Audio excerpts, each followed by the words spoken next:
This real side experience would be a continuation of one I had shared several months ago. For during that previous real side recounting would I be viewing the activities of a group of alien body forms with a decided objective to assist the humans of planet Earth. The previous experience would center around one individual directly, a female member of the species, due to the fact that I was viewing as though through her eyes that which took place. As I've shared before, there are three categories of real side experiences, generally speaking. As the true nature of our being is this real awareness, as this real awareness is a part of this isness everything reality, it is this isness everything then that animates through all consciousness that differentiates into seemingly individualized body forms as effected from the design of the consciousness, but only segregated and detached body forms from the perspective of the created and isolated personal self. In actuality, as I said, this real awareness isness everything animates through it all. As a consequence, as we connect with the real awareness that we each are, the personal self can be shown anything creationally occurring, as everything assimilated that effects from all consciousness, all the ideas that consciousness comprises of, are available then to the real awareness. Oftentimes then, on the real side, we simply observe creational happenings as though watching a movie, where the movie participants cannot perceive us, we cannot interact or bring about alteration to what's taking place, and neither can we be impacted in any way by the participants. This would then be a real awareness view, selecting a particular simulated occurrence, and as though displaying it for the created personal self's benefit, without direct interjection or involvement of a simulated vehicle for the real awareness to animate through. This then would be the first real side experience category. The second is where the real awareness inserts a simulated form, an avatar, into the experience, which allows then potential alteration to what's transpiring. For as the real awareness animates its simulated vehicle, so through it can the experience participants be engaged with. We will be influencing what rolls out by our actions and words, perhaps sharing the ears, maybe executing rescues, or affording assistance, none of which would be possible absent of simulated self-interjection into the experience, as though, instead of simply watching the movie, we are able to enter it and involve ourselves in beneficial, life-supporting ways, if this is indeed our intent, which tends to be automatically so, as we let the real awareness take the reins, as it were, and keep the personal self out of the equation. The personal self then is like a passenger, just sitting back and watching the ride, and recalling as best as able what transpired on awaking. The third category would be, we actually, seemingly, are one of the experience participants. For as I said earlier, the real awareness is this isness everything reality, which animates through all consciousness-affected body forms and simulated experience. And from that perspective, every consciousness then is our own, or that of the isness, real awareness everything. We actually already are viewing through all consciousness-affected body forms, the experiences generated from all created consciousness as this isness everything. However, the secondary created personal selves, if isolated from the real awareness as I said, also will think they are separate from all others. As from the personal perspective, there isn't an everything reality. There are instead ideas which present as a separation, differentiation of a body form, illusory distance, time frames, and a simulated structure. But despite this, we can sometimes find that we are viewing through the body form mechanics as effected from the consciousness of any creation-based being, as though we were that individual, and if we recognize this during the experience depends on if we maintain real awareness connection during it. If we do, we will realize we are viewing through the consciousness-affected apparatus of another, but sometimes the real awareness will disconnect purposely, that we become then the isolated personal self-awareness view, and in such cases, during the experience, we will think we are that individual, that we are his or her experiences and created identity, until we wake on the physical and realize what had taken place. Imagine playing two separate computer games, each with their own characters. Each character has its own set of experiences, memory references, that led them to the point they currently are. Each character would be oblivious of the other, for from the personal self perspective is the separation of consciousness, experiential memory references, body form, with no connection between the two gamers, the two characters, and yet both are animated by the computer game player, the real awareness symbolically. A real awareness isness everything, animating through all gamers and game characters, and from the gamer's perspective, the real awareness would realization be that we are switching between the two gamers, the two characters.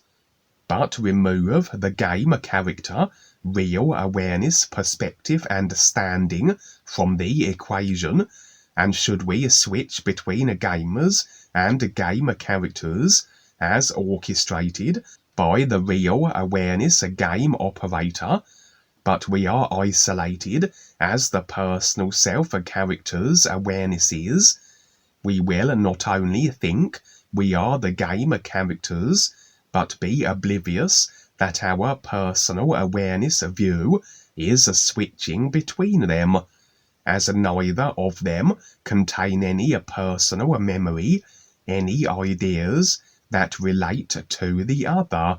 We simply pick up where the game left off, or in the case of a creation, the experience is at whatever point our view begins, as everything, every idea of a consciousness is present in the nowness of the isness reality, and we can be inserted view-wise in what would be, from the personal self's perspective, the past, present, or future.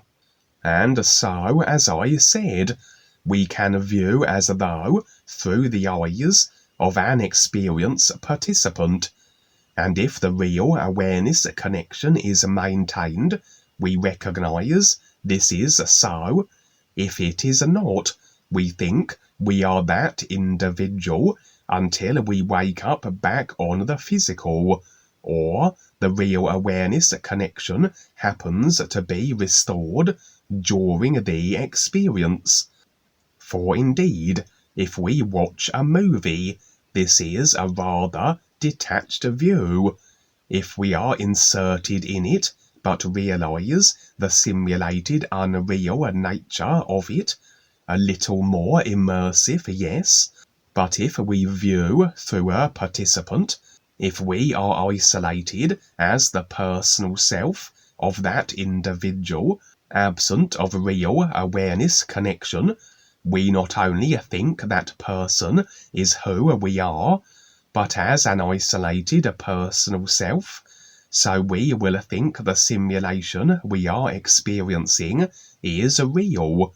As such, everything is more intense, and tends stick in the memory more so on waking, as everything experienced through another, the emotions and reactions and attitudes would seem more real, as we are devoid of real awareness, indifferent objectivity, that of recognizing the unreal nature of all created ideas, be they emotion, thoughts, etc.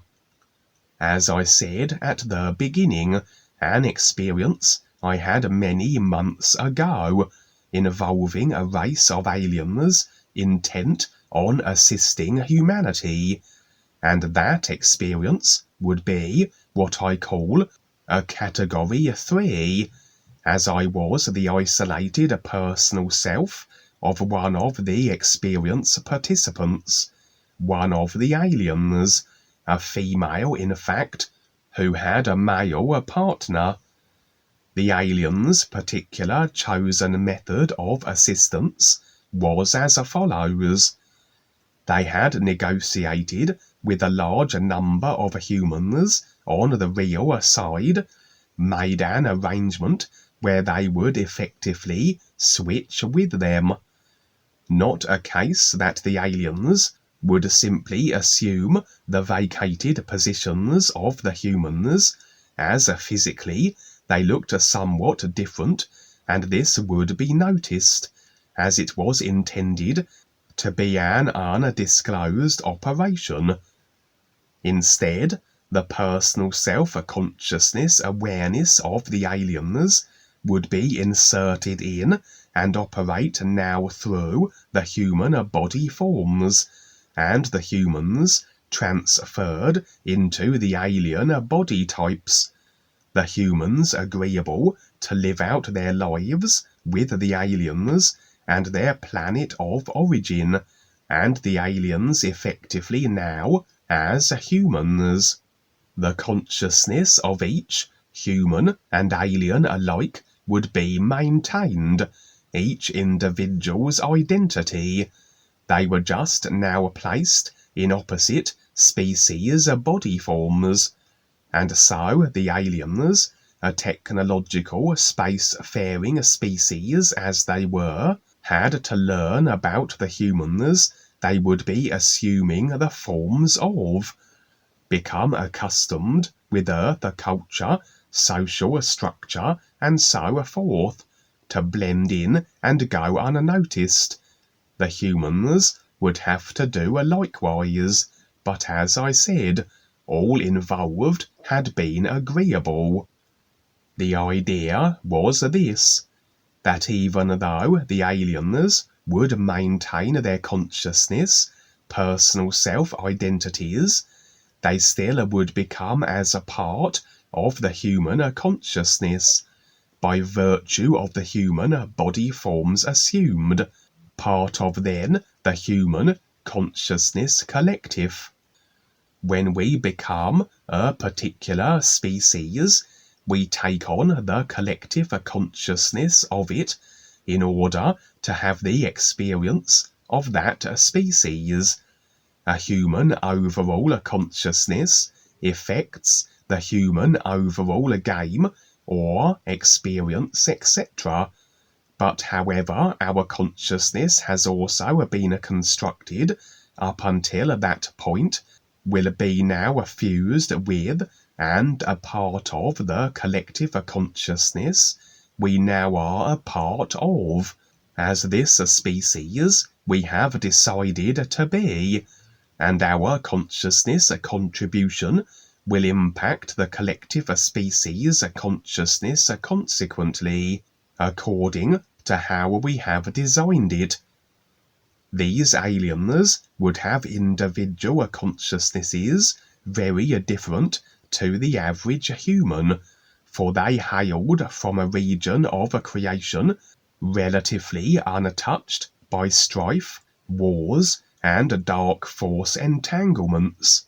As such, their consciousness was very pure, and so, as this operation allowed then for a large group of these aliens to become a part of the human collective consciousness through this human body form assumption and exchange, as they would endeavour to blend in and pretend to be the humans they now were in the bodies of, so their consciousness impact into the human collective consciousness would be rather telling.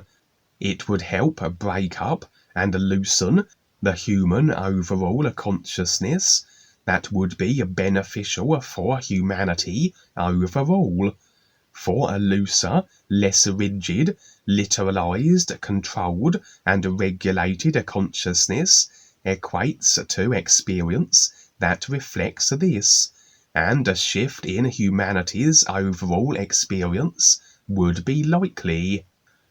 That experience ended at the moment where the exchange, the switching between the aliens and humans was about to take place, as I had been viewing this through the personal self-consciousness of one of the female alien participants, as I said, and although absent of real awareness impressions to afford insight and explanation, at the time, I then would have access to the consciousness of the female, all her memories, etc., to provide the relevant details. And now, in this recent real side experience, once again was I viewing through the consciousness personal self of the same female, disconnected from the real awareness. So at the time of the experience, I would think she was who I was. She was still with her male partner, and the idea was that, as the aliens had taken on the human body forms, so they would simply continue on with the lives of the displaced humans whose body types they had been.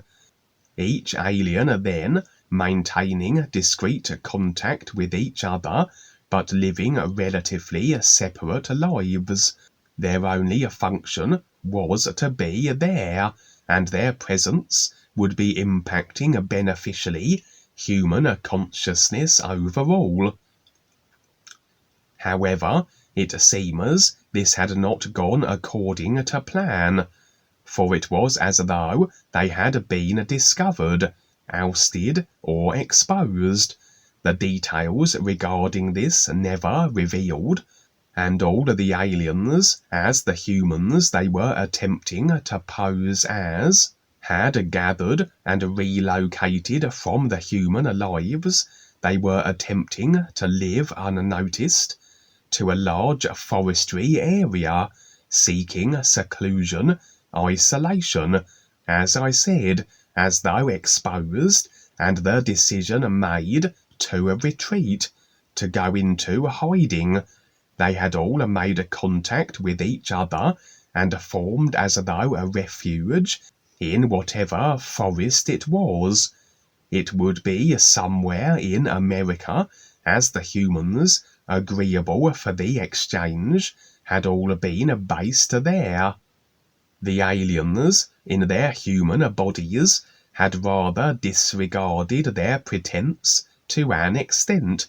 They had been exposed, as I said, and it was as though they had utilized their advanced alien intellects to build up their forest camp area, that it resembled more a technological-based community.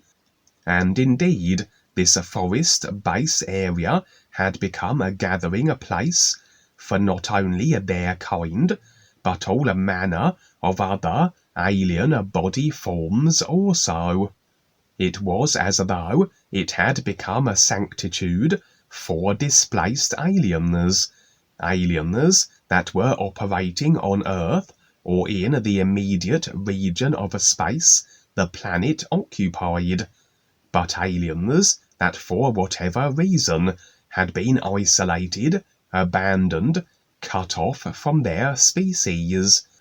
The camp was almost a beacon for these various aliens and body forms, an established sanctuary that, although was seemingly safe from humans for the time being, had become known to all these isolated aliens, and like moths to a flame, had they all converged and congregated there. As such, not only were there technological structures, but spacecraft of varying designs stationed there also, and indeed frequently would spacecraft fly through the airspace above the forest, and hover along the ground, along as though established and decided air and ground routes. Although many of the spacecraft were grounded, damaged, or in states of disrepair, to the extent that they only served now as additional accommodation also, and had either made the flight to the forest initially, but were no longer functional, or had been in some way hauled here. As I said, many of the alien refugees joining the camp were those abandoned or displaced on the earth, and the reason being was that in some cases this was due to their ships having crashed or been blasted from the skies. Overall, it was generally a friendly, cooperative gathering, but as you can imagine, all alien body forms and species will have their personal self-attitudes, etc., so disputes and altercation were to be occasionally expected. That although things hadn't quite gone according to plan, as I said, the idea was that by the aliens in the human bodies' mere presence would human collective consciousness benefit. So this development hadn't really changed anything, other than the danger they now were in as a result of having been exposed. And indeed, the average human were unable to locate them or pose much of a risk. However, the human military also were aware of this alien human assumption operation, and knowledge of it was known among the higher echelons of the Dark Force reptilian controllers, that which controls all governments and Earth military, etc. And naturally, the Dark Forces wanted these aliens, especially the ones here posing as humans, those that were fragmenting the rigid, Dark Force-controlled human consciousness, destroyed. Pointless would it be to send in a standard military and oppose the alien refugees, what with their spacecraft and technology, and so a secret operation would take place. The dark forces would be dispatching a large unit that boasted advanced technology and weaponry, that which the average human would be oblivious of as being in existence, sophisticated enough to be more than a match for the aliens if they presented resistance. For my view would now switch from the perspective of the alien female to this large military presence gathering on the outskirts of the forest the alien camp resided within. And so I would see the advanced sci-fi nature of the deployed vehicles and the laser-like firearms the soldiers carried. And leading this assault unit would be a female, one who was very clearly reptilian. For although dressed in combat fatigues, she would possess the head of a fanged cobra, a bipedal, serpent-like body form. She would be a reptilian of some dark force military standing, and interestingly, her scaled skin coloration would be white. And indeed, among the human soldiers, wearing very futuristic-looking military armor, would be a number of similarly dressed reptilians also, far larger in body form size. They all were lizard-like, but more green-scaled than white. The leader was also the only one with a snake-like head. The reptilian soldier's head design would resemble more that of dragons or short-snouted monitor lizards. But if you ever happened to see the animated depictions of a race of lizard men in a game called Skyrim, the Elder Scrolls, called the Argonians, they are a very close approximation to how these reptilians in this experience, and indeed many reptilians, visually appear as. It was a case that the aliens in the camp would become aware of the impending arrival of the Dark Force reptilian squad and their destructive intentions. And so, all ships that were capable of flight would be departing, realizing they would be unable to combat the reptilians, and so the camp was in a panic, the aliens scattering. But as I said, not all spacecraft were functional, and although some of the aliens allowed those who lacked an operational spacecraft to accompany them, many were left behind. For although it had been a relatively social community, there still resided attitudes, discriminatory ideas and distrust, and in such a situation as this, it was more or less every alien for himself, with a few exceptions. The female alien that I had been viewing through, with her male mate, were one of those absent of the ability to vacate the planet, and this held true for pretty much the entirety of the aliens who had assumed the human forms. And so she, her mate, and the others of their kind were desperately attempting to hitch a ride, as it were, with varying success. But for her and her mate, they would be unable to convince any departing aliens to allow them aboard their ships. The Dark Force military unit would descend on the camp, but would provide an opportunity that the remaining aliens stationed in the camp surrender, blasting this option through loudspeakers that all in the camp would hear. The Dark Force military were disinterested generally in the departing aliens as the various spacecraft took to the skies, for they would quickly identify that most of the aliens they sought to destroy, those in the human forms, lacked spacecraft and the ability to evacuate, and any of them who did manage to hitch a ride, so Dark Force ships would pursue the craft they were in, and boasting superior technology would blast them from the skies, destroying the ship and all the passengers and crew it carried. The aliens in human form and the other species also unable to depart were not about to surrender. They were well aware that this was an option with little merit.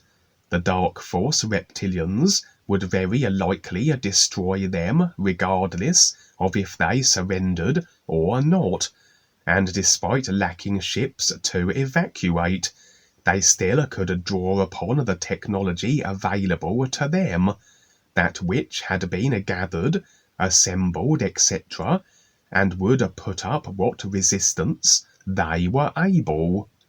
A tremendous battle ensued, as each side exchanged laser blasts, etc., as the aliens used whatever they had to hand to defend themselves and their camp. But they were outmatched by the Dark Force militia, and most fell under the superior reptilian fire. The aliens, those who had assumed a human form, were of a particular consciousness, as I said, a pure, innocent consciousness, where violence in any form was abhorrent to them, and so they would not involve themselves in the battle, only attempt to escape the camp, only to be blasted down as they did so. As the alien refugee resistance dwindled, as their numbers thinned, the Dark Forces again issued the option of surrender, directed toward the aliens in human form more so, as they really could care less about the other alien species other than to kill them if they chose to stand in opposition. The Dark Force militia would even present a large group of human children and threaten to execute them should the aliens in human forms not surrender. The Dark Forces, knowing this would appeal to their sensitive, pure, and empathy-orientated natures. This would indeed be the case, but as the aliens in human form stepped forward, the reptilians not only proceeded to kill the children, but kill the alien humans as well. The female and her mate would manage to escape the immediate scene, fleeing through the forest, but the reptilians would bring additional sci-fi technology to bear. One reptilian would hurl something at the retreating couple. It would strike the male partner and as though encase him in glowing blue bands of energy, as though a means of containment. But this not only restricted his mobility, but as though reprogrammed him, that he became instantly as though mind-controlled, and obeyed then the dictates of the reptilian who had used this curious technology. The female would continue her desperate attempted escape, but it was all rather futile. All the aliens who had occupied the human body forms now were dispatched. Their operation had failed. The human overall consciousness no longer would be impacted beneficially. Although the operation, their intent was sincere as a means of assisting the human race, It had simply been a choice on behalf of the species, based really on a personal self-decision, as beneficial as it may have potentially been. As a species, they were unrecognizing of their real awareness, and showed little interest in anything aside from creation and their personal consciousness motivations. Although, as I said, a very pure and undistorted consciousness design, but a species overall not ready to step up and become aware of their real awareness, accept the real guide's assistance, and begin their processes of ultimately recognizing the ears. However, the female, the one I had viewed the experiences through the eyes of, was a rarity amidst her species, in that her real awareness was deciding to want to recognize the ears. This had yet to filter through to the personal self, but was on the verge of being so. And although she was caught up with the drama, the effects of the idea causes set in motion through the choices that she and the others of her species had made, as they orchestrated this ambitious venture. When an individual is ready to become more aware, simulation and situation will follow and reflect this, even if the personal self is as yet oblivious of the real awareness's want to now do so. And so little sense did it make for her physical body to be destroyed at this moment seemingly, that she would go into future unconscious lifetimes, and at a certain viable point the real awareness would have to attempt to get through to the personal self again. For now was the moment, and so would my real awareness as though engage with hers, as though an impressions-based arrangement that would facilitate the safety of her real awareness's simulated body form, allowing that I not only as though could step back into her consciousness-affected body form as a view again, but take control of it.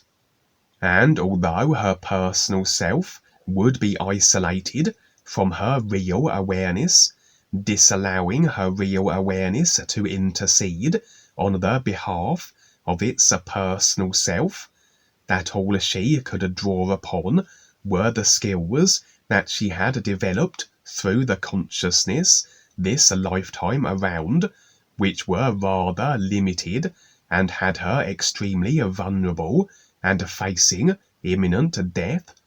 What with my real awareness connection recognized, and that can be established at any time, with far less consciousness restriction of ideas held to, that shackle the real awareness's ability to handle any and all situations, so as I became as though her consciousness, so my real awareness could afford her the kind of safety it would have afforded my personal simulated self.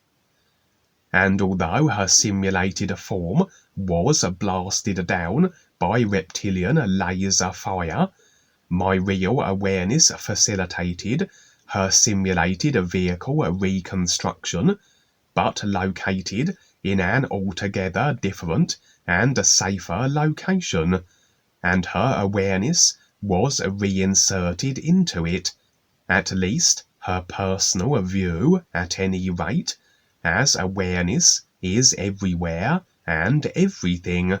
It's just where our personal awareness view happens to be, what mechanics we have it within that afford the specific experiences we have, etc. Life evidently recognizing real awareness that is seeking to recognize it, and so a simulation in keeping with this, pertaining to the real awareness's created form, will follow. Unexpected interjections and awareness beneficial interventions into our simulated affairs, as it was here, where effectively the alien female was rescued from a situation she had in reality created for herself.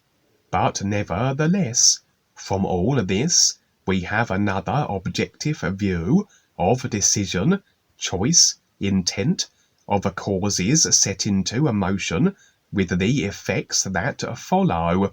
But out of all this simulated unreality of ideas, and entangled karma between all species involved, would one individual shine more brightly, as one preparing to step up and begin her process of awareness, and consequently with it would come more options, more protection effectively, as a simulation always follows intent and choice, and even though her personal self hadn't consciously chosen to recognize the ears, very likely the intent was already expressing throughout her unseen multi-dimensional aspects, filtering from the real awareness to break through at some point to the physical, conscious personal self,